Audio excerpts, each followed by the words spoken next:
ada discovery learning, ada problem based learning, ada project based learning, inquiry dan sebagainya. Ini adalah salah satu model pembelajaran di mana di sini siswa mempelajari materi di rumah terlebih dahulu, kemudian di kelas digunakan untuk diskusi, tugas, atau pemecahan masalah. Jadi flip learning atau flip classroom di sini itu adalah pembelajaran terbalik.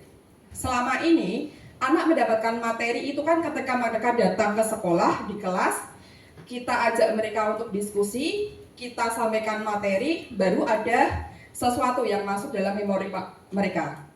Tapi kalau flip classroom atau flip learning di sini itu kebalik. Jadi kita berikan materi ke anak melalui video atau kalau tidak melalui game edukasi atau sarana yang lain yang bisa mendukung, di mana anak-anak ini belajar terlebih dahulu sebelum masuk ke materi yang akan kita sampaikan. Itu adalah flip classroom. Begitu nggih? Itu bisa melalui media digital ataupun bisa melalui fisik. Baca dulu dengan buku. Kalau zaman dulu itu kan anak-anak dikasih tugas untuk baca dulu itu dengan buku. Tapi kalau sekarang udah ada teknologi yang masuk, kita bisa buatkan suatu modul pembelajaran, materi pembelajaran yang kita bisa kemas dalam suatu video. Kalau nggak game. Nanti di next time pertemuan selanjutnya kita bisa membuat game bersama-sama gitu ya. Selanjutnya di sini flip classroom diperkenalkan pertama kali oleh J. Wesley Baker pada tahun 2000. Meskipun sebenarnya Bapak Ibu guru ini sudah pernah memberikan konteks seperti ini, anak diberikan tugas untuk baca dulu gitu.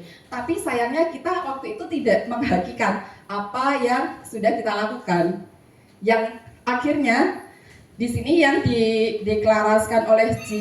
Wesley itu diterima pada tahun 2000 dalam tulisannya yang berjudul The Classroom Flip, dan kemudian dipraktekkan kembali oleh Jonathan Berkman dan Aaron Sams di tahun 2007.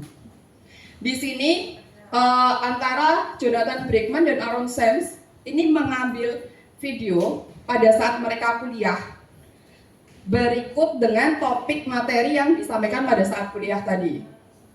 Dan akhirnya video ini di-share kembali sehingga materi ini bisa tetap tersampaikan pada teman-teman mereka yang saat itu tidak bisa datang kuliah.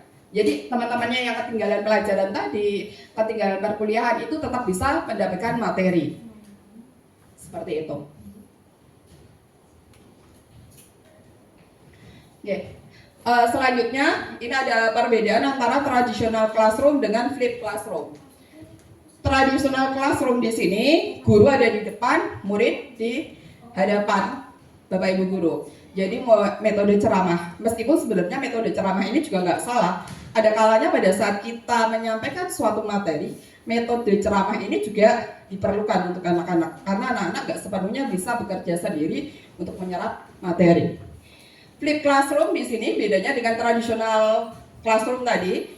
Ini Bapak Ibu guru bisa menyampaikan materi tidak hanya di depan anak-anak saja, bisa melalui video pembelajaran, bisa melalui tadi game tadi, sehingga dari materi yang disampaikan oleh Bapak Ibu guru dengan fleksibel tadi itu bisa diterima anak-anak sehingga bisa didiskusikan lebih lanjut pada saat di dalam kelas, bisa untuk bahan diskusi.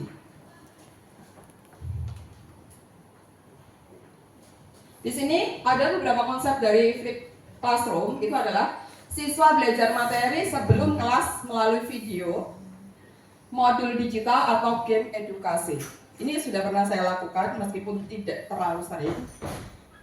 Yang selanjutnya, guru berperan sebagai fasilitator, bukan satu-satunya sumber informasi. Apalagi di zaman sekarang banyak sekali media sosial yang bisa dimanfaatkan siswa untuk menambah ilmunya. Seringkali kita sudah menyebutkan satu topik materi yang akan kita bahas, mereka udah langsung berselancar di media sosial. Ada yang dari YouTube, ada yang dari TikTok, bahkan ada yang dari media yang lain. Di sini waktu di kelas dimanfaatkan untuk diskusi dan penyelesaian tugas. Jadi sebelumnya, di hari sebelum mereka datang ke sekolah, mereka udah pelajari tentang topik yang akan kita bahas, gitu kan. Pada saat sampai di kelas, di sekolah, mereka tinggal membahas dan berdiskusi tentang topik tersebut bersama teman-temannya. Otomatis dengan panduan Bapak Ibu Guru juga sebagai fasilitator.